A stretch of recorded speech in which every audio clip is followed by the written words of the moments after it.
Hello friends, आज हम discuss करने वाले हैं most important talk of the town, hottest component of your skin, that is retinoids, retinol, retinol. बहुत सारे नामों से सुना होगा आपने। बहुत सारे लोगों ने इसे यूज करके 2-4 दिन में छोड़ भी दिया होगा।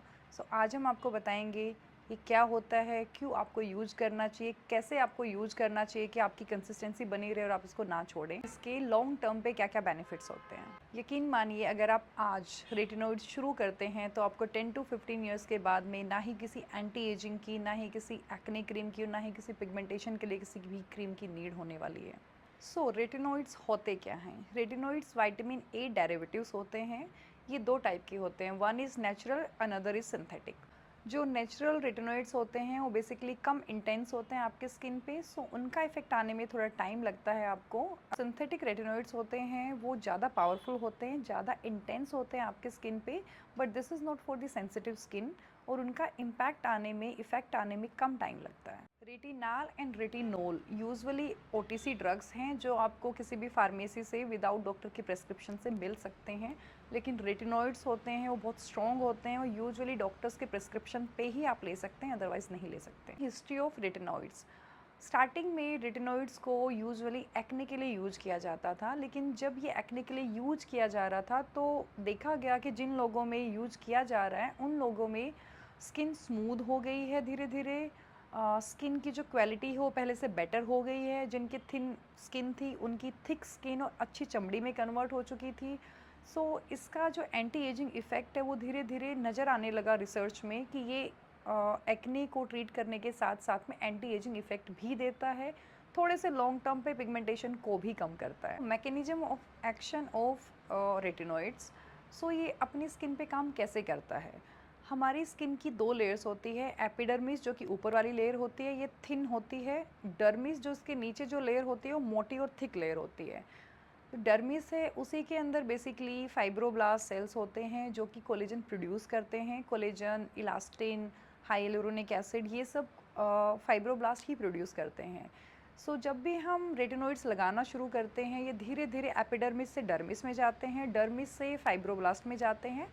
फाइब्रोब्लास्ट सेल्स के ऊपर रिसेप्टर्स होते हैं जिनके ऊपर ये एक्ट करते हैं, और इसी सेल्स के अंदर डीएनए होते हैं। वहाँ तक पहुँच के उस डीएनए को बेसिकली स्टिमुलेट करते हैं कोलेजन प्रोडक्शन के लिए, कोलेजन एंड इलास्टिन प्रोडक्शन के लिए। जब भी कोलेजन हमारी बॉडी में इंड्यूस होते हैं तो हमारी स्किन पहले से टाइटर, पहले से बेटर और पहले से स्मूथ दिखती होती है। इम्पोर्टेंट क्वेश्चन कि रेटिनॉइड्स को यूज कैसे करना है, बिकॉज बहुत सारे लोग रेटिनॉइड्स को जैसे ही यूज करना शुरू करते हैं उनको स्किन में रेडनेस होने लगती है, थोड़ी सी फ्लेकिंग एंड ड्राइनेस आने लगती है, और वो इसको छोड़ देते हैं ये सोच के कि ये हमारी स्किन के लिए सूटेबल नहीं है और अच्छा नहीं है। जब भी आप स्टार्ट करेंगे आप रेटिनोल से शुरू करेंगे, या फिर आजकल अच्छी कंपनीज़ के एनकैप्सुलेटेड रेटिनॉल आते हैं जिससे आप शुरू कर सकते हैं। जब भी हम रेटिनोल लगाते हैं वो हमारी बॉडी में रेटिनोल कन्वर्ट होता है रेटिनॉल में, रेटिनॉल कन्वर्ट होता है रेटिनॉइड्स में। इम्पैक्ट आने में, इफ़ेक्ट आने में टाइम लगता है। जो भी सेंसिटिव लोग हैं, जिनकी भी सेंसिटिव स्किन है, उनको आइडली यूज़ करना चाहिए रेटिनोल और द एनकैप्सुलेटेड रेटिनॉल। कंसंट्रेशन जो हम यूज कर सकते हैं बिल्कुल स्टार्टिंग में, दैट शुड बी 0.001%। इसके बाद धीरे धीरे आप 0.05% पे जा सकते हैं। जैसे जैसे आपकी स्किन अडेप्ट होती जाती है इस कंपोनेंट के लिए, वैसे ही आप धीरे धीरे बढ़ा सकते हैं इसको। स्टार्टिंग में जो आप यूज़ करना शुरू करते हैं उससे पहले आपको पैच टेस्ट ज़रूर करना होता है। आपको छोटे से एरिया पे लगा के देखना होता है कि आपको एक्सट्रीम सेंसिटिविटी तो नहीं है, एक्सट्रीम रेडनेस और ईचिंग तो नहीं हो रही है।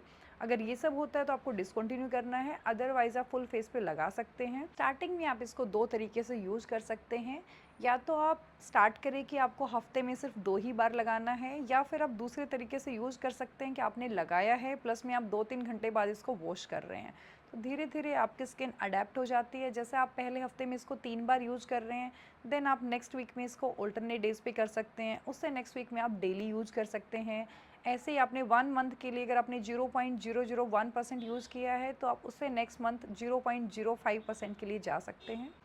One of the most important question कि हम इसको लगाने में कंसिस्टेंट कैसे रहें, क्योंकि मोस्ट ऑफ द पर्सन इसको लगाते हैं फिर इसको छोड़ देते हैं।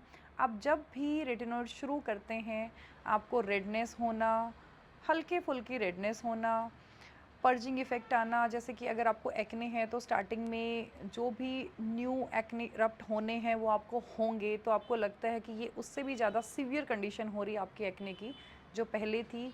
तो these are normal for the retinoids, but इनसे आपको डीमोटिवेट नहीं होना है, आपको परसिस्टेंटली यूज करना है, को मिनिमम कॉन्सेंट्रेशन से ही शुरू करना है, सो दैट आपको जो भी आपकी नज़र में साइड इफ़ेक्ट लग रहे हैं वो मिनिमम हो और आप इसको कंसिस्टेंट रख पाओ। अगर आप इसको लगा रहे हो तो आपको विजिबल इफ़ेक्ट कब से दिखना शुरू हो जाएगा? See it is very much subjective thing, but फिर भी आपको 6 to 8 वीक्स में usually 90 to 100% of the clients को इसका रिजल्ट दिखना शुरू हो जाता है, whether it is a smoother skin, whether it is a less pigmented skin, whether it is a thicker skin. Retinoids को आप किस दवाई के साथ लगा सकते हैं और किस मेडिसिन के साथ नहीं लगा सकते। आइडली रेटिनोइड्स को जब भी हम विटामिन सी के साथ में कंबाइन करते हैं तो सिनर्जिस्टिक और अच्छा इफेक्ट रहता है। आप विटामिन सी को मॉर्निंग में यूज कर सकते हैं before sunscreen, and retinoids always always always night में ही यूज़ करने होते हैं, बिकॉज़ ये आपकी फ़ोटो सेंसिटिविटी बढ़ा देते हैं, तो जो भी आपका एरिया है वो उससे भी ज़्यादा पिगमेंटेड हो सकता है अगर आप उसको मॉर्निंग में यूज़ करते हैं तो। रेटिनॉइड्स को कभी भी AHA that is alpha hydroxy acids के साथ में कंबाइन नहीं करना होता है। अल्फ़ा हाइड्रोक्सी एसिड्स होते हैं usually glycolic acid, lactic acid, because ये दोनों ही स्किन को एक साथ लगाने से ज़्यादा सेंसिटिव बना सकते हैं। So what all are benefits of the retinoids?